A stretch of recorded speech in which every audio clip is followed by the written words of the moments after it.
네, 문재인 대표, 글쎄요, 호남에서 그동안 이제 지지율이 많이 빠졌었습니다만, 이번에 보니까 호남에서의 지지율 상승이 굉장히 눈에 띕니다. 호감을 얻고 있는 걸까요? 하나 더 보겠습니다. 자, 일단요, 좀 더 보겠습니다. 인천국제공항을 한번 가보겠습니다. 자, 지금 인천공항에서는 이제 반기문 전 유엔 사무총장 도착한 모습 보이고 있습니다. 아직 출국장을 빠져나오진 않고 있는데요. 자, 어떤 소식이 좀 들어와 있을까요? 김성진 기자. 자, 오후 5시 13분 예정 시간인데 예정대로 온 건가요? 네. 지금 뉴욕에서 출발한 아시아나 비행기는 지금 활주로에 착륙을 한 상태고요. 그리고 네. 지금 출입 속을 밟고 있는 곳으로 지금 진행지고 있습니다. 네, 별도의 의전 없이 입국한다. 예전에 의전이 있었던 유엔 사무총장 시절에는 어땠던 겁니까? 별도의 외교관이라든가 고위 공직 네. 같은 경우에는 별도의 출국 순서 간소화를 통해서 별도의 수고 없이 외교관 전용 통로로 나오는 통로가 있습니다. 지금 동쪽 끝 통로를 얘기하는데요. 바로 네. 수장과 연결되는 그런 통로가 있습니다. 네, 반기문 유엔 사무총장의 입국, 귀국을 글쎄요, 문재인 전 대표는 어떤 생각으로 바라보고 있을까요? 최근에 보니까 문재인 전 대표와 반기문 전 유엔 사무총장 이 두 사람이 양강 구도를 이루고 있잖아요. 네. 박수영 기자, 흐름엔 변화가 있습니까? 네, 흐름의 변화라고 하면 두 사람의 이 지지율 격차가 약간 더 벌어지고 있다 이렇게 볼 수 있습니다. 보시면요.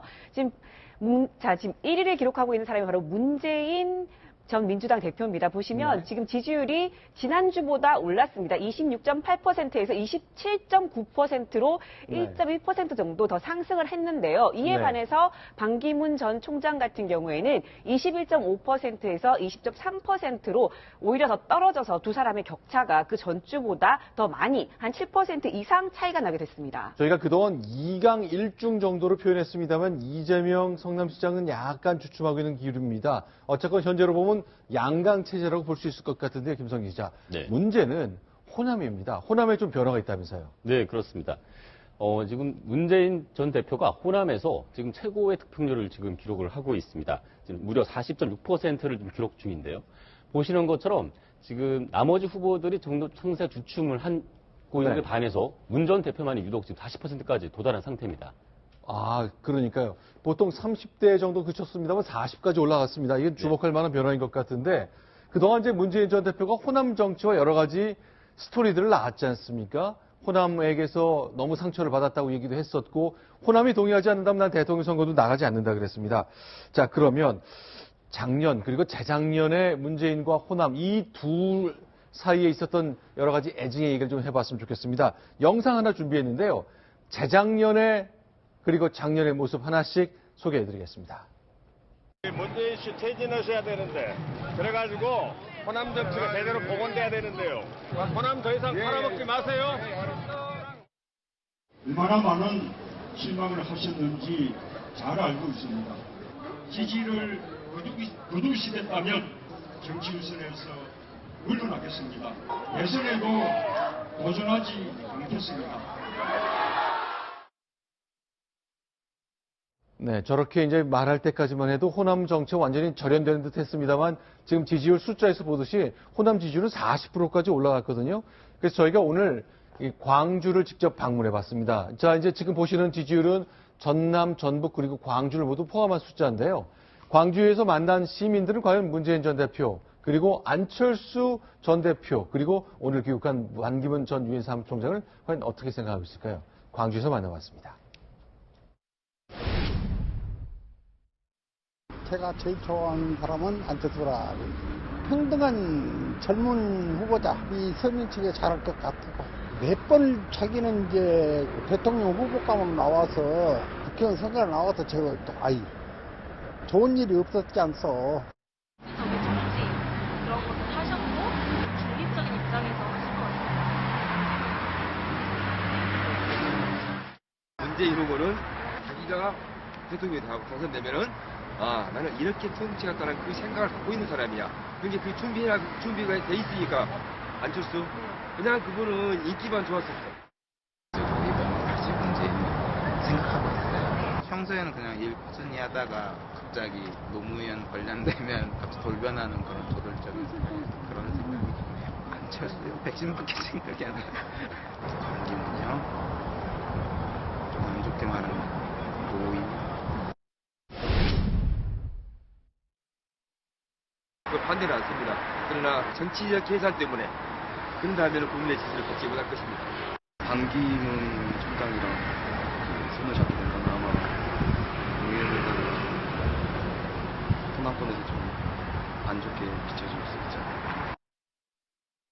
네, 지금 네. 전남 지역에서 민심은 아직까지 정확한 방향성은 나오지는 않고 있습니다. 네. 문재인 후보부터 해서 반기문, 안철수 후보에 대해서도 지지 성향은 분명히 드러나고 있지만 한쪽에 쏠림 현상은 나타나고 있지 않는 상황인데 대선이다 보니까 지난 총선처럼 지역구의 일꾼을 뽑는 선거가 아닌 단 한 명을 뽑는 선거다 보니까 아무래도 쏠림 현상이 점점 나타날 것으로 보여지고 있습니다. 그러니까 네. 분명한 거는 총선 때와는 분명히 문재인 의원 후보에 대한 여론이 상당히 우호적으로 바뀌었다는 것인데 네. 오늘 저희 문재인 후보 부인 김정숙 부인이 기자들하고 오찬을 하면서 얘기를 했습니다. 대선에 떨어지고 난 이후에 매주 화요일, 수요일 1박 2일 강주 방문을 한다. 네. 그래서 그 공을 들이고 있는데 물론 총선도 떨어지고 어려운 시기도 겪었지만 매일 한두 명씩, 한 명 만날 때도 있고 대여섯 만날 때도 있지만 1박 2일 동안 한 10팀 정도를 만난다 얘기를 했습니다. 그런 네. 식으로 꾸준히 물밑 접촉을 계속 했던 거고 밑에서 대면을 높여가면서 조금씩 강주와 전남의 민심을 좀 얻은 거 아니냐 그런 해석도 나오고 있습니다. 네, 지금 이 전주나 이런 분들의 얘기를 들어보면 네. 문재인 대표에 대해서 그렇게 막 긍정적이라기보다는 네. 다른 후보들에 대해서 좀 실망을 한 게 오히려 더 크다는 생각이 듭니다. 문재인 대표를 무조건 긍정적으로 생각하기보다는 오히려 좀 그 전에 우리가 총선에서 미뤄줬던 국민의당 안철수 전 대표 같은 경우에는 좀 실망을 했다. 별로 이렇게 뭔가 남다른 행보를 보이지 않았다. 이런 것도 얘기를 해주고요.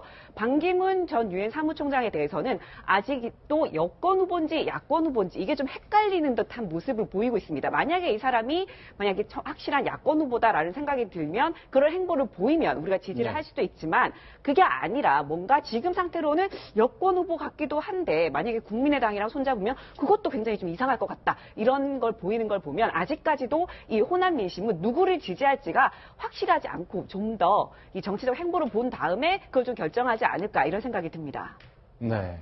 자, 그러면요. 이제 저희가 그 광주에서 만난 시민들의 말씀을 드렸습니다. 저희가 어제 충북 괴산 그리고 충남 천안에서 시민을 만났을 때도 똑같은 설명을 드렸었는데요.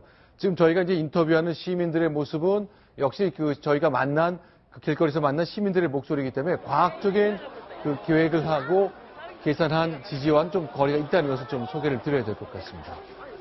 자, 지금 보시는 장면은 인천공항에서 공항철도 타고 서울역으로 이동하잖아요.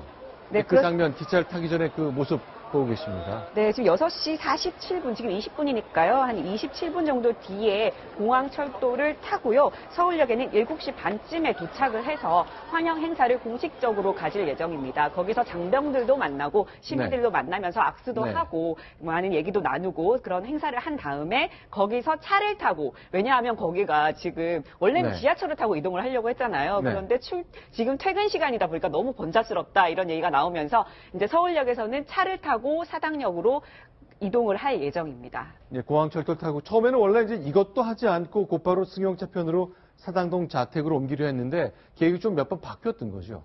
그렇습니다. 애초 계획에서 좀 한 2번 정도 오락가락하는 행보를 보이긴 했는데요. 그만큼 처음 귀국해서 어떤 교통편을 타고 가느냐 이런 것까지도 국민 친화적, 서민 친화적 이런 이미지를 주는데 어떤 역할을 할까 이런 것까지 계산하다 보니까 동선에 약간의 혼선이 있었던 것 같습니다. 네, 다시 한번 문재인 전 대표의 호남 민심과 지배력 관련된 얘기를 좀 나눠봤으면 좋겠습니다. 이제 광주의 민심 저희가 좀 소개를 드렸고요. 전주도 저희가 가서 만나봤습니다. 다시 한번 소개를 좀 드려보겠습니다. 전주에서 만난 문재인 전 대표의 생각은 과연 어떤 것들인지 소개해드리겠습니다. 이재명 성남시장을 지지합니다. 옳고 그른 거 판단하고 심판받고 벌 받아야 될 사람들, 상 받아야 될 사람들 잘 할 것 같더라고요. 아직까지 잘 모르겠고요. 뭐 해한 것도 없고 보여준 것도 없고. 문재인 전 대표에 대한 평가가 있나요? 뭐 다들 좋아합니다. 잘할 것 같다고 생각하고. 뭐 충분히 걷어들여야 된다라고 생각하고요.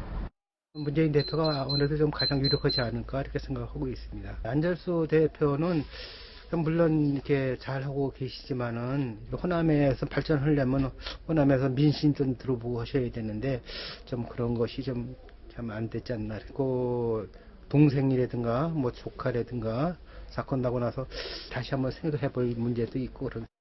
그분이 노무현 대통령 비서실장을 했다는 거 하나뿐인데 어떠한 정치적인 그 공부를 많이 안 했어요. 학자로 남아야 돼요. 정치를 해서는 안 됩니다. 반 총장이 나와서 어떻게 움직이냐에 따라서 이제 답이 나올 것 같아. 좀 봐야 돼. 저는 별로 안 좋지만. 네, 전주 민심은 어떻게 좀 정리가 될 것 같습니까?